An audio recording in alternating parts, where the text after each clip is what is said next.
Bonjour à tous, dans cet épisode de Journaling Audio, je vais vous parler de ma semaine 51, la semaine précédant les vacances de Noël.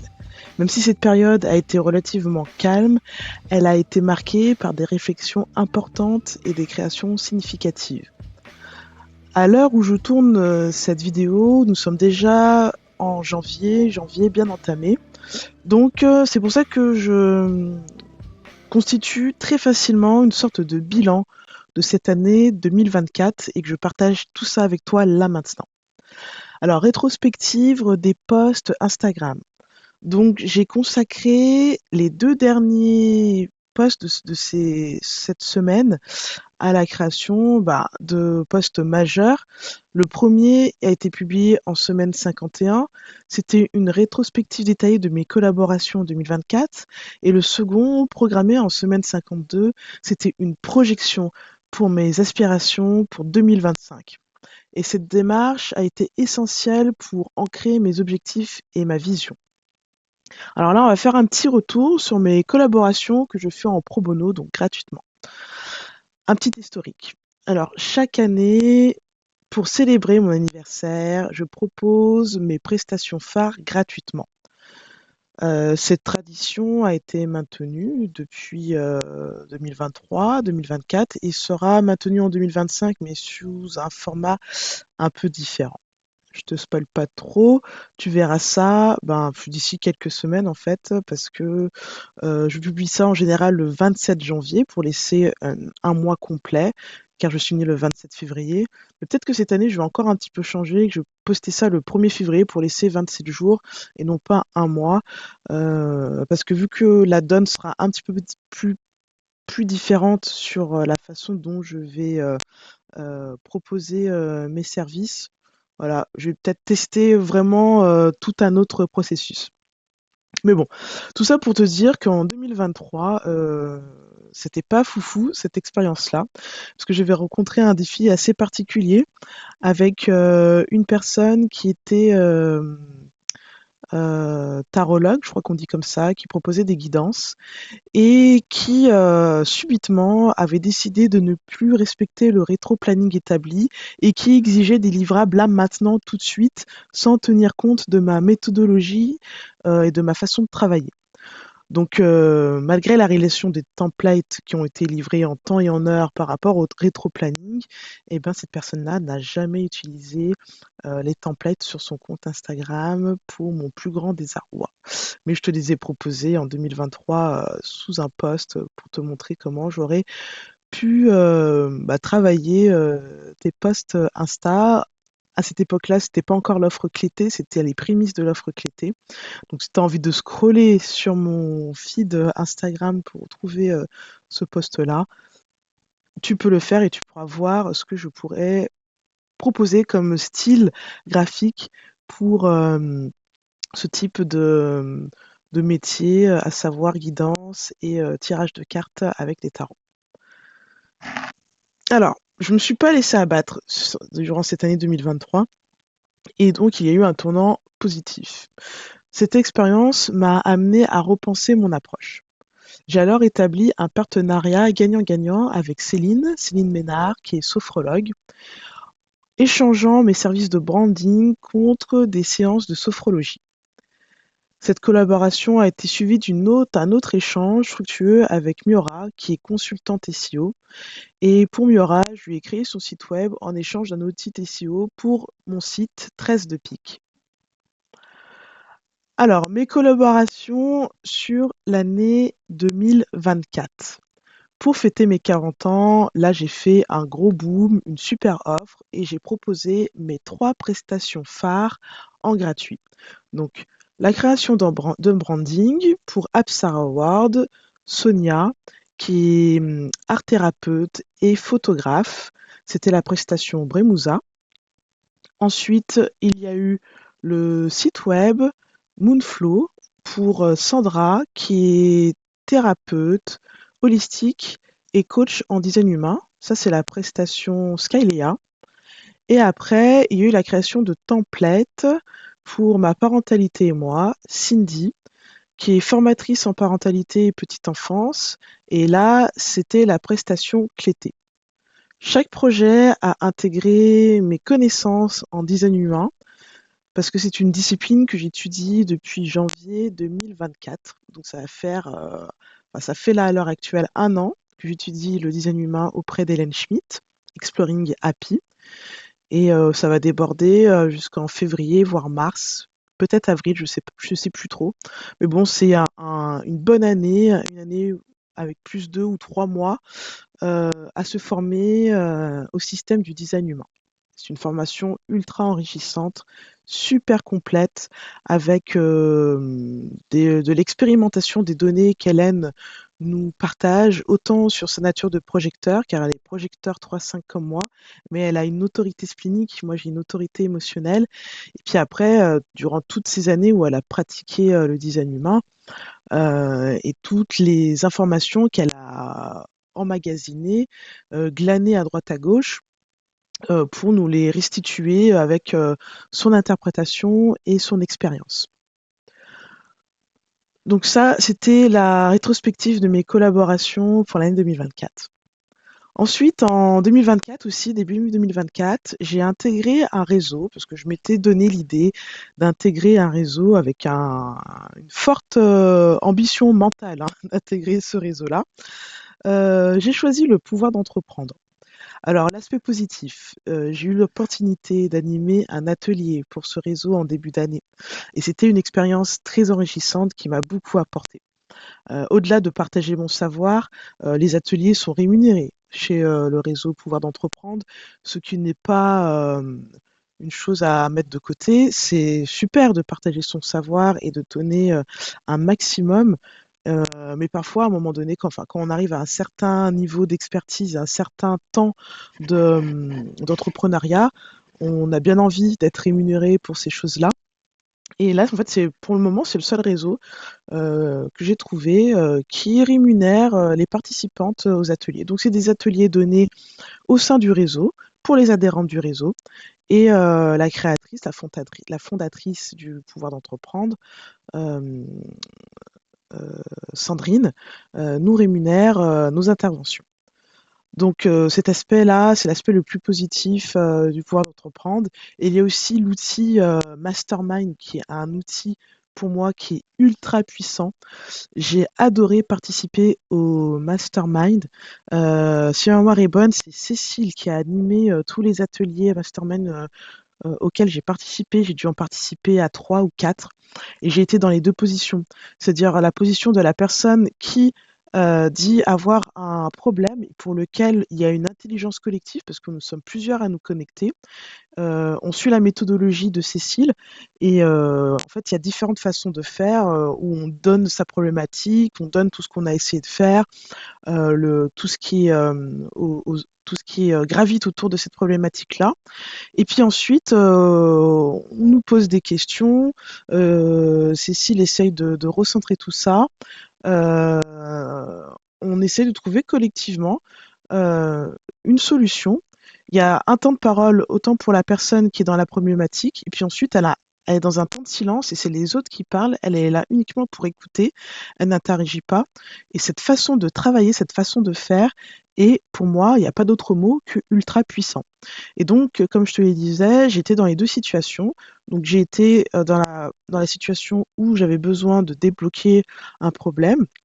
Et c'était super parce que j'ai réussi à débloquer un projet qui durait depuis trop longtemps, la création d'un site qui a duré plus d'une année pour une cliente que j'affectionne particulièrement comment dire, sur sa facette entrepreneuriale, enfin personnelle, et de façon, par contre, qui a été un problème assez lourd à gérer niveau entrepreneurial et gestion de ce projet-là, parce que ça a débordé sur beaucoup trop de mois.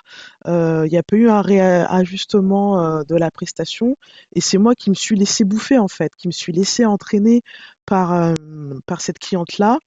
Si on fait un parallèle avec le design humain, c'est une générateur manifesteur, donc les GM sont réputés pour être des tasses de Tasmanie. Si tu connais le dessin animé, le cartoon où il tourne ce Taz tourne dans sa spirale et emporte tout dans cette spirale-là. C'est vraiment ça pour moi, les générateurs manifesteurs, ils partent dans tous les sens. Si on n'arrive pas à les cadrer correctement, ça peut vite devenir problématique. Et moi, avec mon manque de lead, mon manque de posture de CEO dans mon entreprise, mon profil énergétique en tant que projecteur, je me suis littéralement laissé bouffer en termes d'énergie, en termes de posture, en termes de tout par rapport à cette cliente-là et ça a débordé sur un site qui a été créé en 1 an et quelques mois, avec beaucoup d'énergie perdue,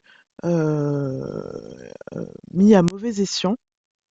Et grâce à ce mastermind-là, j'ai réussi un petit peu à cadrer, à mettre le holà, à m'imposer, à dire que là, non, stop, on va pas le faire. On va partir sur ce qui a été prévu dès le départ. T'as une nouvelle idée, ok, mais on va pas la faire non plus. C'est pas ce qui est dans le cadre de notre prestation. Voilà.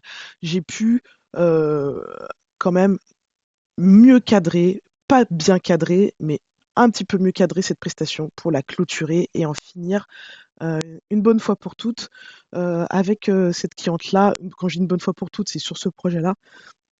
On continue à discuter occasionnellement ensemble, il n'y a pas d'animosité entre nous, mais ce projet-là a été clôturé grâce à ce mastermind-là.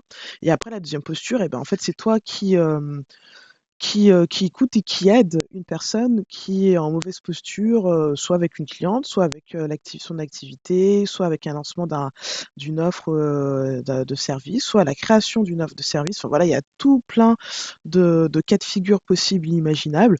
Et là, tu écoutes la personne et tu donnes ta vision. Et cette énergie collective, parce qu'on est plusieurs avec des visions différentes, donne à un panel de solutions qui n'avaient sûrement pas été pensées par la personne qui est en difficulté et qui permet d'ouvrir les horizons et de voir un petit peu plus loin. Donc voilà, c'est les deux points ultra positifs de ce réseau, le pouvoir d'entreprendre. Mais il y a eu un petit bémol, bien évidemment, hein, parce que la vie, hein, elle n'est pas toute rose. Le défi qui a été rencontré, ça a été lors de ma participation au groupe lyonnais, au groupe physique. Parce que le réseau Pouvoir d'entreprendre, c'est du distanciel, c'est des réunions visio, mais il y a aussi des pôles dans des grandes villes qui sont créés au fil de l'eau. Et là, j'ai rejoint le groupe lyonnais, et ça se passait très très bien au début. Et il y a eu une difficulté suite à une stories que j'ai partagée qui a été mal interprété par quelques personnes de ce groupe-là et qui a créé une situation conflictuelle.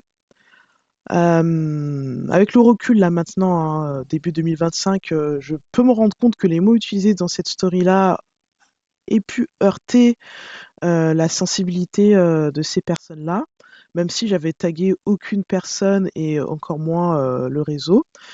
Ce que je retiens de cette altercation, c'est que quand on se sent piqué, c'est qu'il y a quelque chose qui n'est pas à plat euh, dans les deux parties, mais les personnes qui attaquent, c'est celles qui se sont senties piquées, et du coup, celles qui ont peut-être des choses à revoir dans leur façon d'être ou leur façon de penser ou du moins d'interpréter les choses.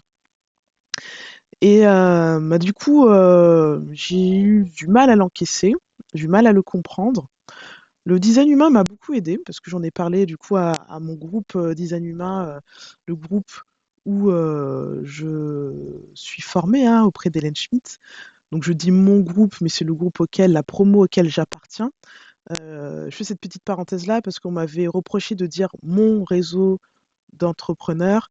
À partir du moment où je paye une adhésion, j'estime que je peux dire mon et que c'est pas un synonyme un- de possessif, mais pour dire que j'appartiens à et donc je fais partie d'eux.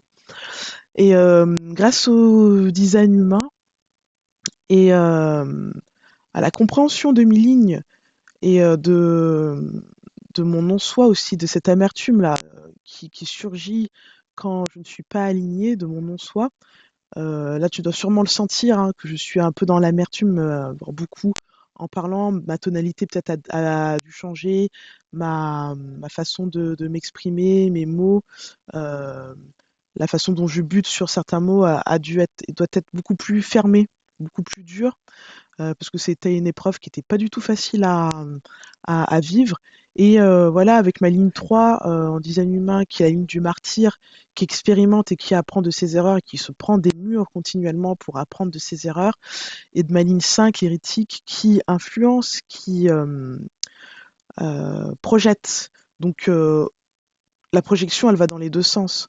Autant les personnes, quand elles me voient, elles projettent leurs idées, leurs envies sur moi, autant moi aussi, je peux projeter des idées et des envies sur des choses. Et ça, ça à prendre des deux côtés. Je pense que les personnes qui ont été piquées projetaient des choses sur moi, une image, une attente sur moi qui n'était pas réelle et auquel je n'avais aucunement signé et attesté que j'étais cette personne-là et que je pouvais apporter confirmation à cette projection-là. Et moi, j'ai projeté énormément, comme je te disais, hein, je suis rentrée mentalement dans ce réseau-là en me disant, bah, je vais rentrer dans un réseau, je vais payer une adhésion.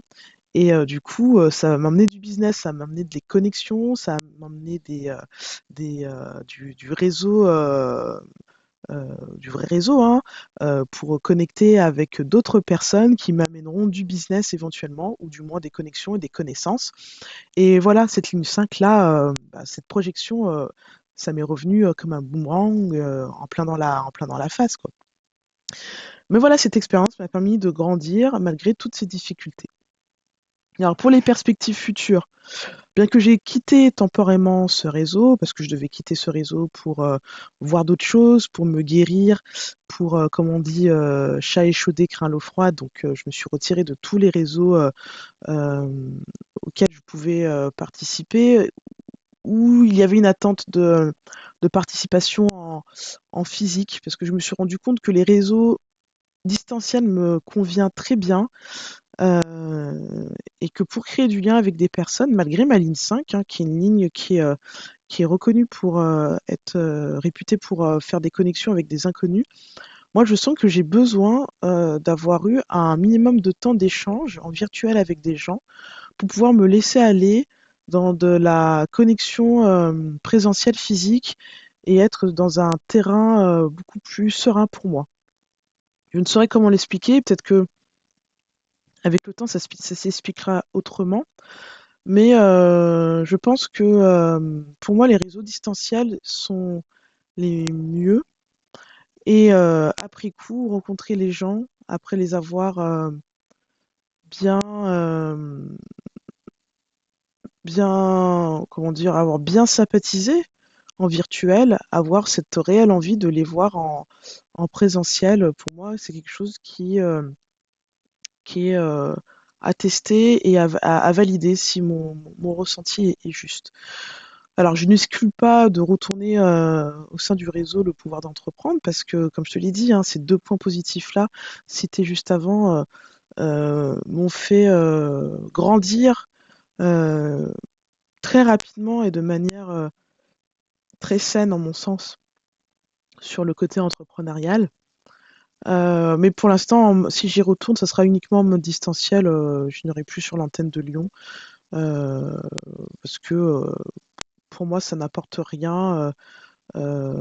Avec les personnes qui étaient présentes, peut-être qu'elles sont plus, hein, parce qu'il y a beaucoup de turnover. Mais même s'il y a des nouvelles personnes présentes, je préférerais sympathiser, comme je te l'ai dit, de façon digitale et après, pourquoi pas de se rencontrer. Donc j'ai vraiment apprécié particulièrement les ressources offertes, hein, et l'approche globale du réseau. C'est vraiment une expérience positive sur ce point-là. Et mes autres réalisations et collaborations sur l'année 2024, ça a été la participation comme juré pour l'école Digital School de Lyon, pour faire passer les certifications, les validations des années pour les bachelors web designers. Ma collaboration avec Angeline de Conversation au féminin, j'en ai parlé énormément durant ces journaling audio pour lui constituer une présence en ligne sur son compte Instagram. J'ai également travaillé avec Amélie des ateliers C'est Amélie pour restructurer son site web, et j'ai prêté main forte à Ellie qui avait été attaqué par un virus sur son site. Un site web que j'ai co-créé avec Ellie. Et du coup, j'ai pu débugger son site et lui donner quelques directives pour maintenir la sécurité de son site. Donc voilà, ça a été une année riche en collaboration et en réalisation. Et pour ma vision 2025, comme je te l'ai dit en tout début de journée audio, j'ai créé 2 postes. Et le premier poste, c'était vraiment pour définir dans la matière les clientes avec qui j'aimerais idéalement travailler en 2025. Et là, je vais te les citer. Donc, ce sont des astrologues, des naturopathes, des psycho-énergéticiennes, des assistantes virtuelles holistiques, des copywriters spécialisés dans le mieux-être et la santé mentale, des accompagnantes à la parentalité, parce que pour moi, la parentalité fait partie du mieux-être et de la santé mentale. Étant maman d'une petite fille de 6 ans, pour moi, c'est quelque chose qui est essentiel. Et puis, travailler avec des professionnels qui placent l'humain au centre de leur pratique. Et j'ai également pour projet de déléguer, parce que on peut pas tout faire dans la vie, hein, et je sens bien que j'ai mes zones d'excellence où je suis très à l'aise et d'autres zones où je ne suis pas du tout. Et quelque part, ça sert à rien de se forcer. Si je peux déléguer, je le ferai avec grand plaisir. Alors, cette délégation, c'est sur certains points, comme la gestion de mes réseaux sociaux, l'analyse de mes statistiques, l'optimisation SEO de mes textes et les interactions, notamment sur les réseaux sociaux, parce que c'est pas quelque chose qui m'affectionne particulièrement. Voilà, donc en conclusion, cette semaine s'en est conclue par un appel découverte assez prometteur avec Jessica de Sema Collab, qui souhaite lier l'astrologie à son activité. Et cette rencontre-là illustre parfaitement le type de collaboration que je souhaite développer à l'avenir. Des collaborations fluides et naturelles. Donc voilà, allez, je vous invite à suivre mes prochains épisodes de Journaling Audio, que je publie chaque semaine, tous les mercredis. Et je vais continuer à partager mes expériences en tant que projecteur 3.5 avec une autorité émotionnelle et à vous faire découvrir l'évolution de mes projets. Je te dis à la semaine prochaine. Ciao!